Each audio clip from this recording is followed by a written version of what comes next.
And convergent evolution doesn't just happen with animals. When we made planes, we gave them wings.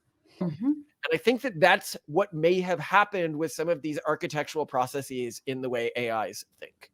Yeah, if we're trying to build thinking machines, is it crazy that they might resemble thinking machines?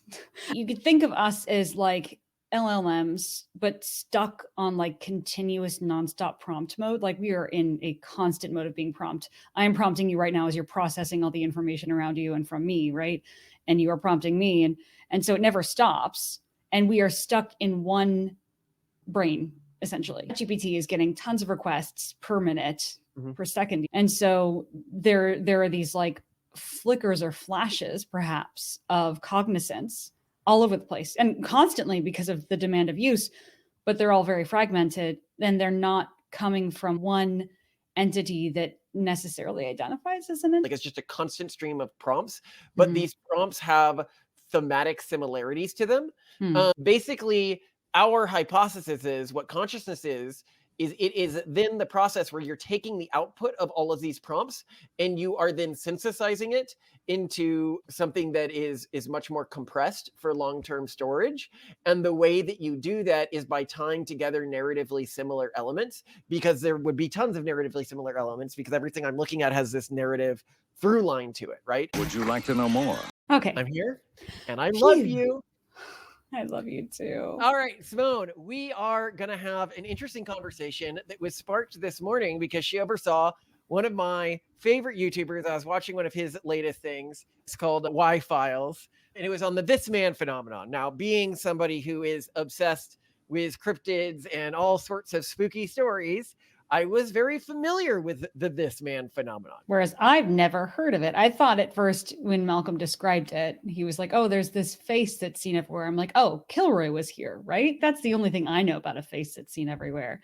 And it's a cute face and it's fine. It's not what you're describing though.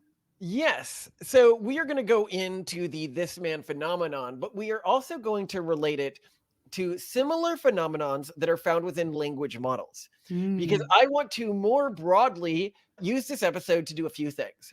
One, being that I used to be a neuroscientist, let's educate the general public on neuroscience around sleep and some of my hypotheses, because everybody knows I love to throw in my own hypotheses, on what's really happening in sleep. Two, I wanted to draw connections because we're seeing them more and more as AI is developing, that language models may be structuring their thoughts and their architecture closer to the way the human brain does than we were previously giving it credit for.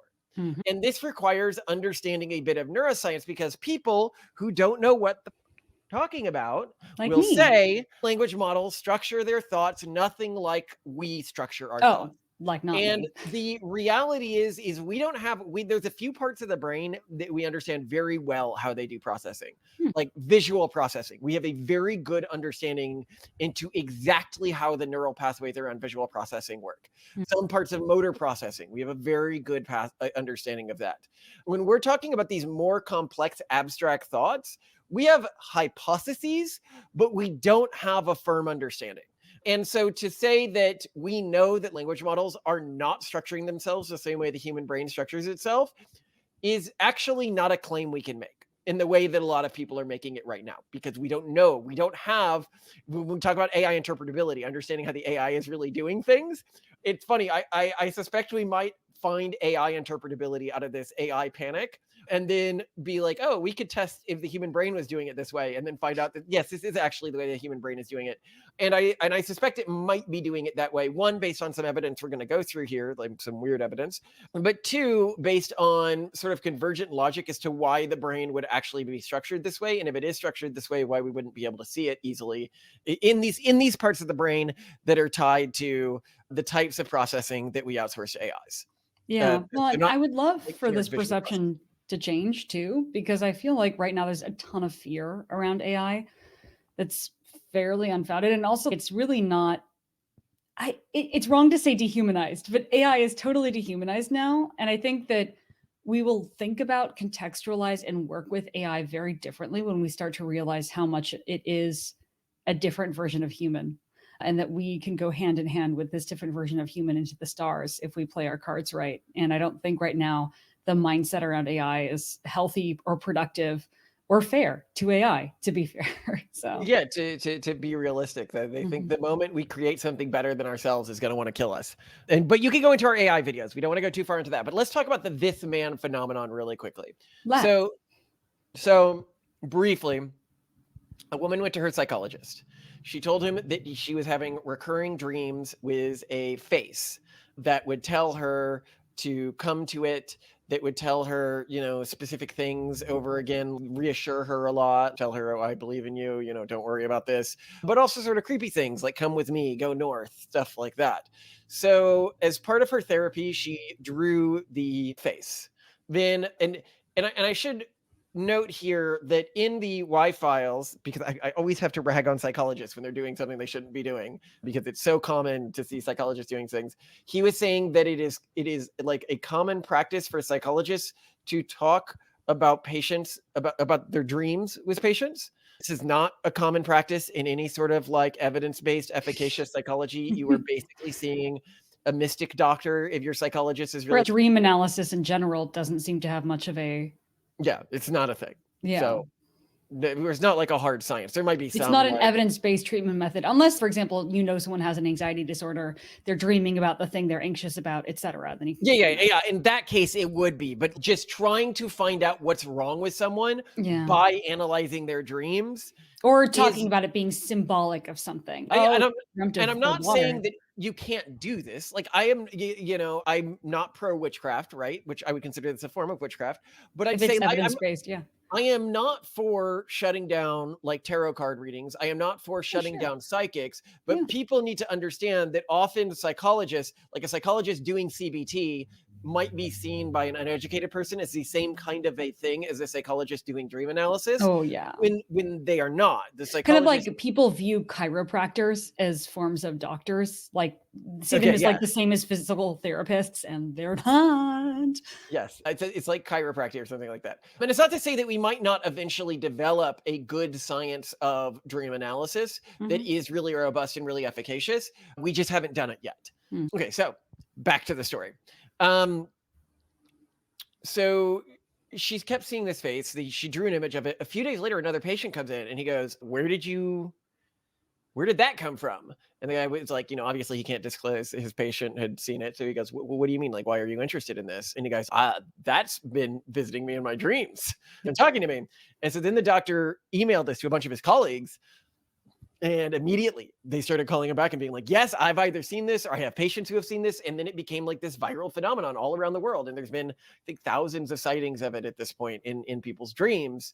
And so people are like, well, some people are like, oh, it might be in people's dreams because they're seeing pictures of it everywhere.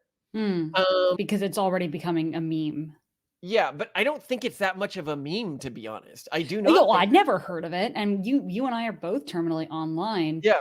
And so, by the way, those watching, I mean, you, Malcolm, you're probably going to overlay this on the screen, but for those listening on the audio only podcast, if you just Google this man dream, there's a Wikipedia page that will show you the photo. If you're curious, I looked at it.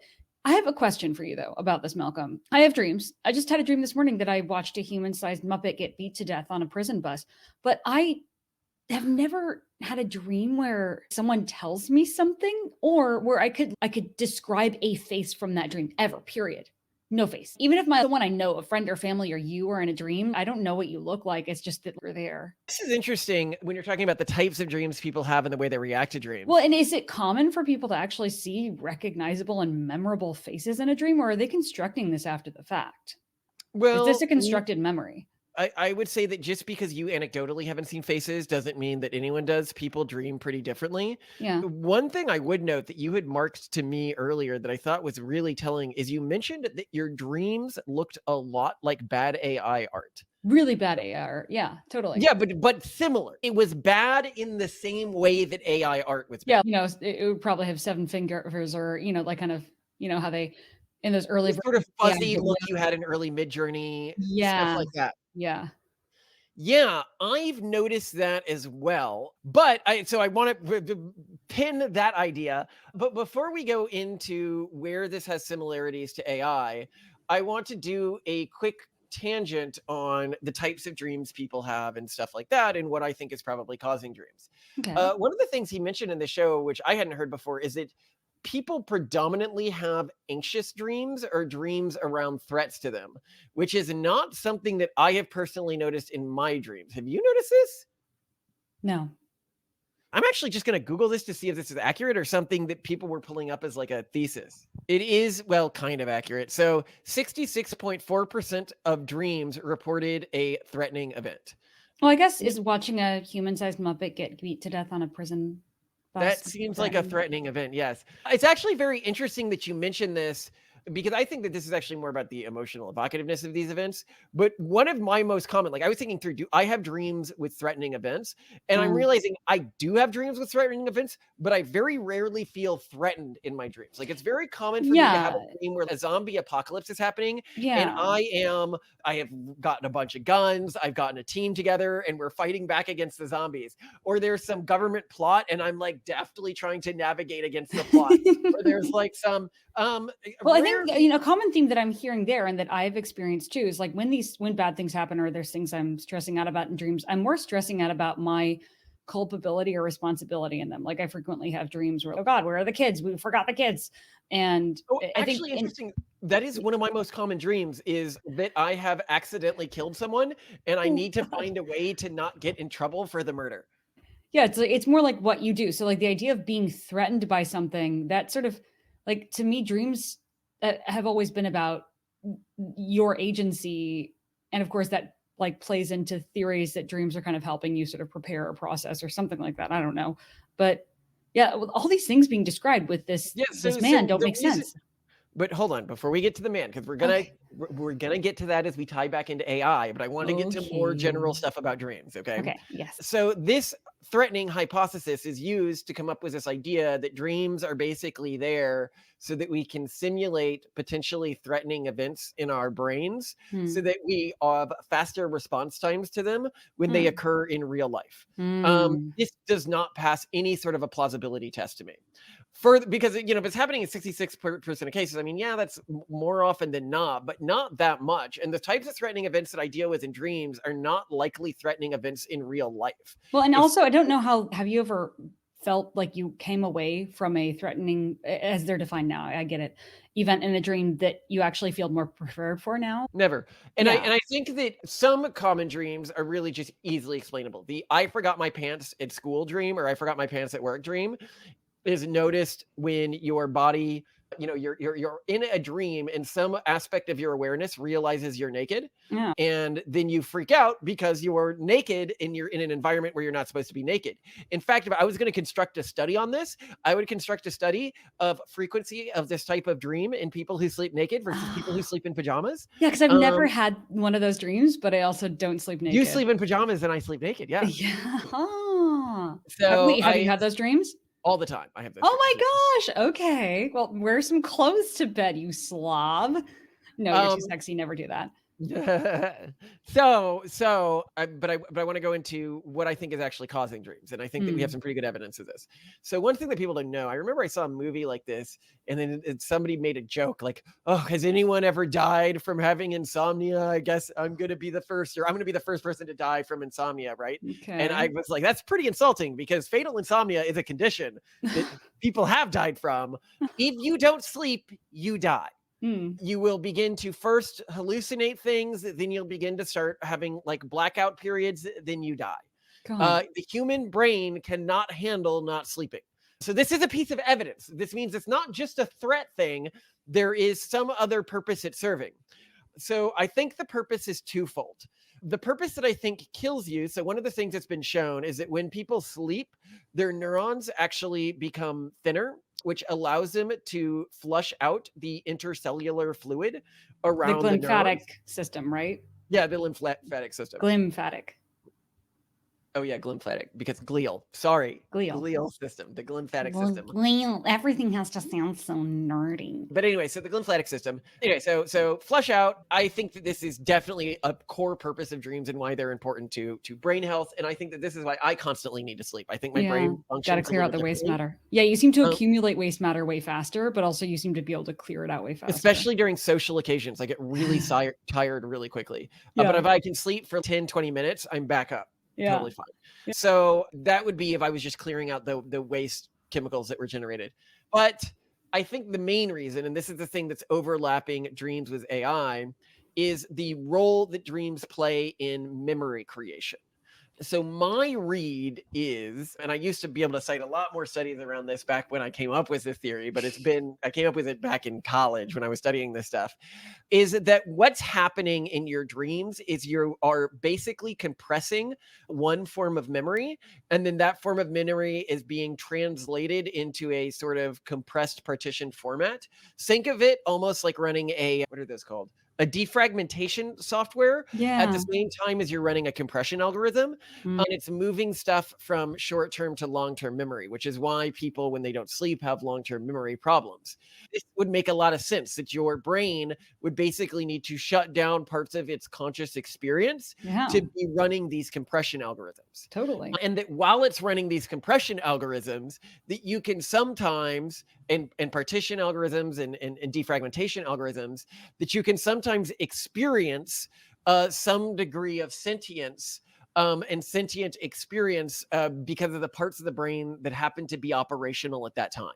And I think that that's what's going on. There is no higher meaning to any of this other than that you are compressing one form of memory and then translating it into another form of memory. But where this gets really interesting is 2 points that we've noticed. Okay. One, we were talking about how dreams look a lot like early AI art. But then the other point that we were mentioning was the creation of this man. Now, this immediately reminded me of a phenomenon that they found in AI too, that we'll talk about. Krungus and Loab. So Loab was created it was a woman that was created by AI by putting in sort of a negative request. So they were trying to create the opposite of Brando, and it behaved really weirdly. So here's a quote, for example. Swanson says that when they combined images of Loab with other pictures, the subsequent results consistently returned to including the image of Loab, regardless of how much distortion they added to the prompts to try to remove her visage. Swanson speculated that the latent space region of the AI map that Loab was located in addition to being near gruesome imagery, must be isolated enough that any combinations with other images could also use Loab from their area with no related image due to isolation. After enough crossbreeding of images and dilution attempts, Swanson was able to eventually generate images without Loab, but found that crossbreeding those diluted images would also eventually lead to a version of Loab to reappear in the resulting image. So essentially, this woman, and I'll put this horrifying woman on screen. I don't want to see. You don't have to see, the audience has to see, is somehow sort of stored in however the AI is processing this form of more complex visual information. And it's sort of a concept that is stuck within the AI, even though it wasn't pulled from a specific human concept or idea. And the Loab woman actually, to me, looks visually like it's the same kind of a thing as the This Man face. They both appear to be that sort of odd, creepy looking face that has a degree of similarity to it. But I think that in both of these instances, what you're finding is the same kind of hallucination. And I bet that when we do get AI interpretability, we will find that Loab and this man actually sort of live in the same part of this larger network. The same liminal space of creepiness. The same liminal God, I space hate of it. creepiness. Now, the other one that's really interesting is the Krungus. Have you seen Krungus before? No, hold on. Let me look them up because I didn't do that before this podcast. Oh God, I just went back to the screen where Loab is. No, exit out, exit out. God, she's made of nightmares. Like a monster thing? Yes. Like So a the creepy interesting thing about Krungus is not a traditional cryptid. There is no historic Krungus. There is no Krungus out there in the world, but I would say there's Yes. interpretability across them. When I look at the Krunguses, it looks if it was a cryptid and these were 18th century drawings of this cryptid, they Oh, have the about as much yeah. similarity between cryptid Krunguses as there is similarities between, 1860s drawings of elf or something like that. Yeah, Now, sure. this Yeah. is important because it's important for two reasons. It's important because one, A, there isn't actually a Krungus. It is making up a Krungus from the word Krungus. But what's also really interesting is you, audience, if you're listening to this on audio and you have never seen an AI Krungus before, and you hear the word Krungus from me, what you picture in your head is probably what the AI drew. And that is fascinating. Why is that happening? Why in both of these networks are they generating the same kind of an image from this sort of vague input when we both have a broadly same like societal input as well? My intuition is that the reason we're seeing this is because there's similarity in how these two systems work. And this is where I want to come back to the neuroscience of this and everything like that, with what people talk about and what we do know about. So we have a really good understanding of how visual processing works, at least at the lower levels. So we know all the layers going in from the eye to the brain. We know where it's happening in the brain. We can even now take EEG data and then interpret it through an AI and get very good images of what a person is looking at. What we don't understand is the higher level image to conceptual processing, which is what would be captured in these particular images that we're looking at now, or broadly conceptual processing more broadly in humans. Now, what is scary is that broader conceptual processing that we don't understand, my bet is that's probably pretty closely tied with what we call sentience. And so to so quickly dismiss that these AIs are not, well, not sentience, I'm cognizance, because we've done an episode, sentience doesn't exist. And we probably think that sentience doesn't really exist, not meaningfully.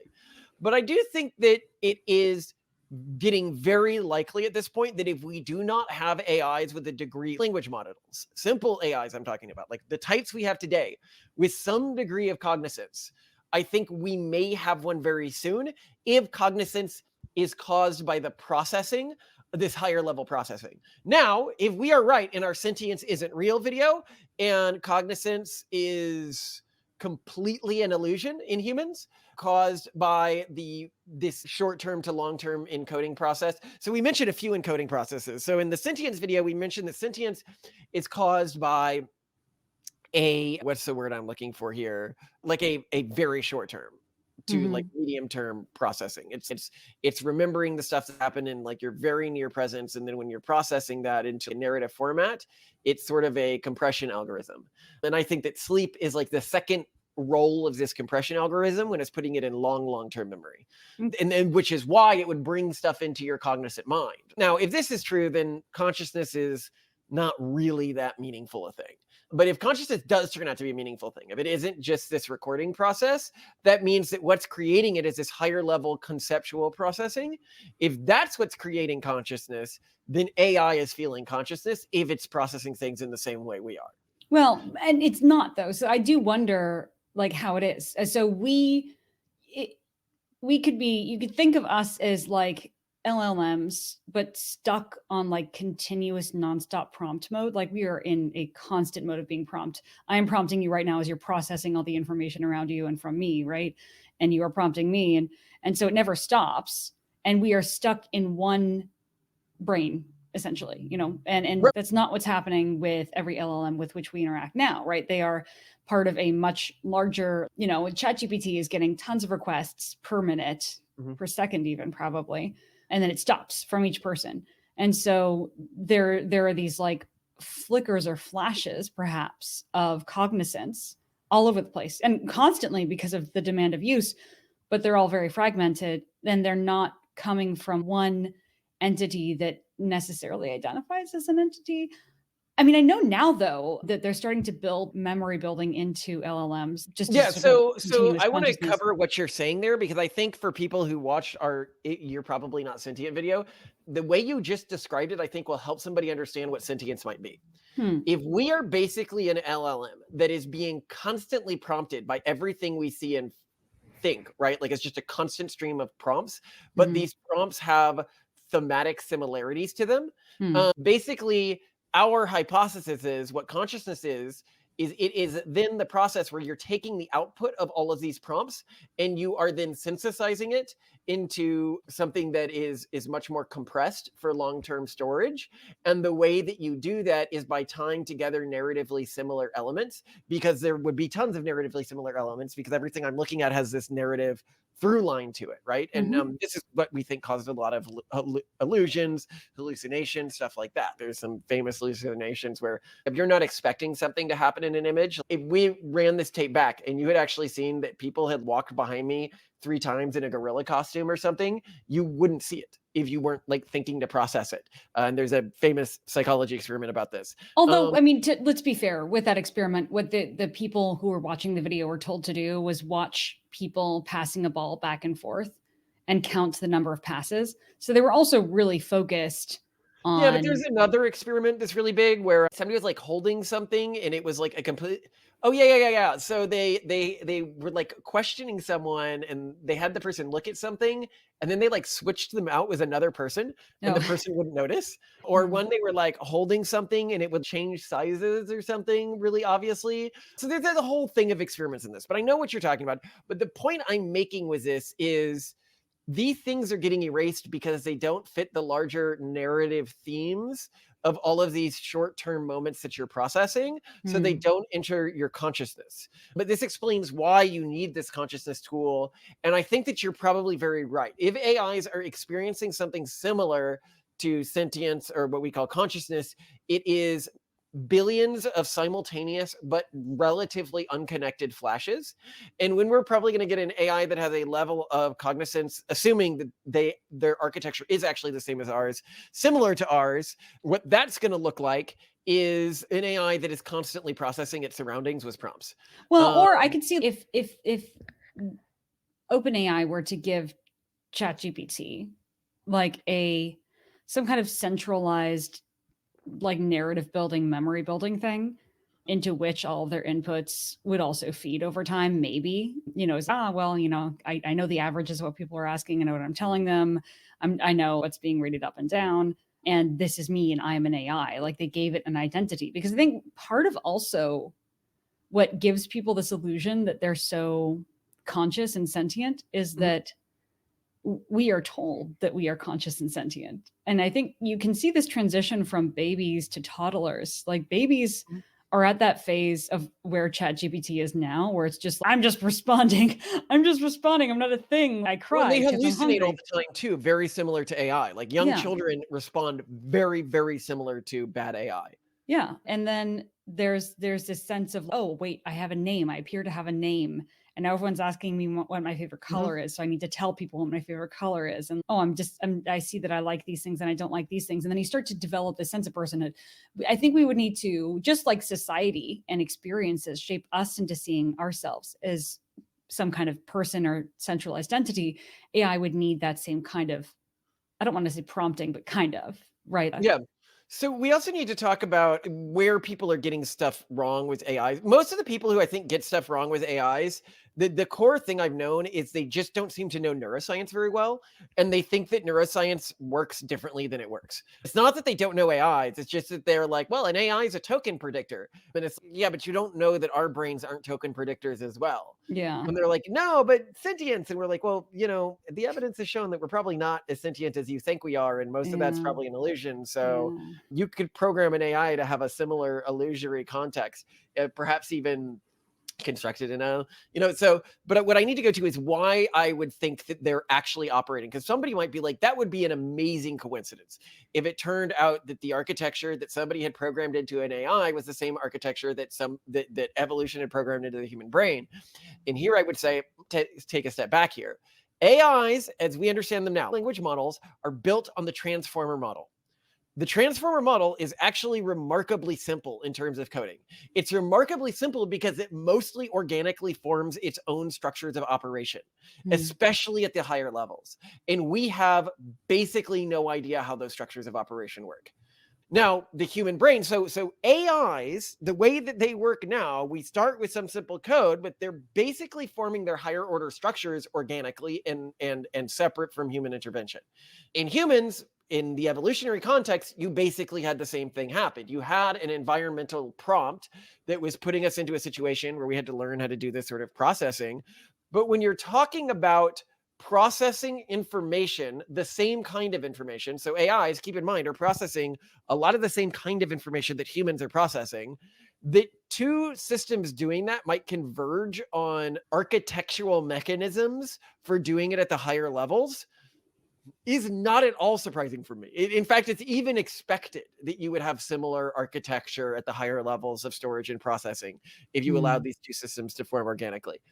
If you are confused as to why that would be so expected, I guess I'll do an analogy. The ocean is the like the way the ocean works, waves, tides, winds, everything like that. That in this analogy, the metaphor or whatever we're using, the stand-in that we're using for all of the types of informations that humans interact with and produce, because humans mostly consume now other types of human produced information.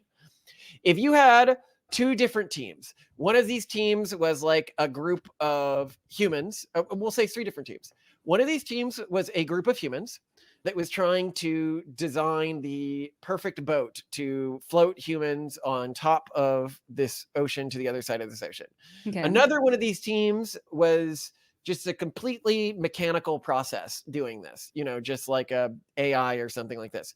And then the final one of these teams was evolution. And it just took billions of years to try to evolve the best mechanism to have to output some sort of like canister that humans could get in that would get them to the other side of the water. All three of these efforts are going to eventually produce something that looks broadly the same.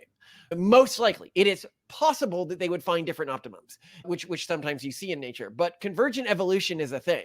Yeah. And convergent evolution doesn't just happen with animals. When we made planes, we gave them wings. Okay? Yes, flying insects have wings and birds have wings, but our planes also have wings. Convergent evolution doesn't just happen in the biological world. It happens when we are structurally building things to work like things in the biological world. And I think that that's what may have happened with some of these architectural processes in the way AIs think. Yeah, if we're trying to build thinking machines, is it crazy that they might resemble thinking machines? Well, we're trying to get. I think it is crazy if AI was actually totally designed by humans, but because it's been allowed to organically assemble itself, I don't think it's crazy at all. And that's where it gets really interesting to me as somebody who started in neuroscience, and I'm really excited for it. And this is also why I take the stance that we do within our religious system, where people know that we are not particularly worried about AI safety. They can see our reverse gravity alien hypothesis. I think that mathematically it's very unlikely that it would kill us just when you're looking at the data. But I also think that we now need to start thinking differently about humanity and need to begin to build this covenant among humans and the intellectual products of the human mind, whether they be AI or genetically uplifted species, either animals that we did experiments with and gave them intelligence, or humans that have cybernetically augmented themselves or genetically augmented themselves. Because if we begin to create this conflict now, if we begin to say, well, people like us won't allow things like you to exist, then we create a mandate that things like them kill people like us eventually. And that's not a good gauntlet to throw down, as we say in sort of the tract one that we wrote. No, it's tract two. It's going to come out later. When you declare war on things that are different from you, eventually you're declaring war on things that are better than you, and you will lose that war. So don't do it.